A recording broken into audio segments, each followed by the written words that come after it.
عقل سے نہیں مسئلے حل ہوتے، ذہانت چالاکی ہوشیاریوں سے نہیں ہوتے، اللہ کو ساتھ لینا ہے۔ جیسے کسی کا مسئلہ پھنسا ہوتا ہے نا کہ جی فلاں وزیر صاحب کو بیچ میں ڈالو، کہ فلاں آئی جی صاحب کو بیچ میں ڈالو، کہ فلاں صدر صاحب کو بیچ میں ڈالو۔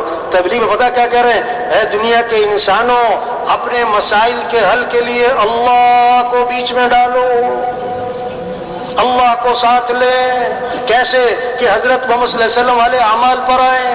یہ قرآن مسئلوں کا حل ہے، قرآن مسئلوں کا حل ہے۔ پڑھنا مبارک، یاد کرنا مبارک، لیکن قرآن مسئلوں کا حل ہے۔ کاموں کا بننا اسی میں تو چھپا ہوا ہے۔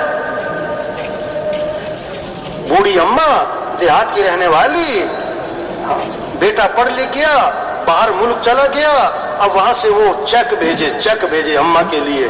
ایک چیک آیا، دوسرا آیا، اب وہ چیک لے، اسے پڑھنا وڑھنا تو آتا کوئی نہیں، اس کو چومے اور اس کو چاٹے سنبھال کے رکھ دے۔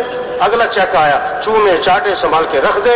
اب جناب کئی سارے چیک گھر میں کھانے کو نہیں ہے، فاقے پڑے ہوئے ہیں، دوائی کے پیسے نہیں ہیں، مسائل بنے ہوئے ہیں اور چیک پہ چیک جمع ہو رہے ہیں۔ اب اس چیک سے فائدہ کیوں نہیں اٹھا رہی؟ اسے پتہ ہی نہیں اس میں ہے کیا۔ آج ایک طبقہ ہے جو قرآن کو چومتا بھی ہے اور قرآن کو رکھتا بھی ہے، اور قرآن بہت اچھی بات ہے قرآن، لیکن قرآن کو سمجھتا، قرآن مسئلوں کا حل ہے۔ بیٹے نے، ابا نے خط لکھا، بیٹا میں واپس آ رہا ہوں سفر سے، اتنے بجے رات کو پہنچوں گا ایئرپورٹ، مجھے ایئرپورٹ سے آ کر لے لینا، رات کا وقت ہوگا، اگر نہ آئے تو بڑا مسئلہ بن جائے گا۔ اب بیٹے کے پاس خط آیا، اس نے اس کو چوما اور اس کو ماتھے سے لگایا اور اس کو پڑھا اور سینے سے لگایا اور سنبھال کے لپیٹ کے رکھ دیا، ایئرپورٹ لینے نہیں گیا۔ اب ابا جی پہنچے، بڑا پریشانی، بڑی مشکل سے گھر پہنچے۔ بیٹا میرا خط نہیں آیا تھا؟ آیا تھا، پڑھا نہیں تھا؟ پڑھا تھا، میں نے چوما بھی ہے، میں نے تو وہ سنبھال کے رکھا ہوا ہے۔ باپ تھپڑ مارے گا کہ جو اس میں نے کرنے کو کہا تھا وہ تو کیا کوئی نہیں تو نے۔ قرآن کو یاد کرنا مبارک، قرآن کو چومنا مبارک، قرآن کو پڑھنا مبارک، لیکن بھائی قرآن پر عمل کرنا ہے۔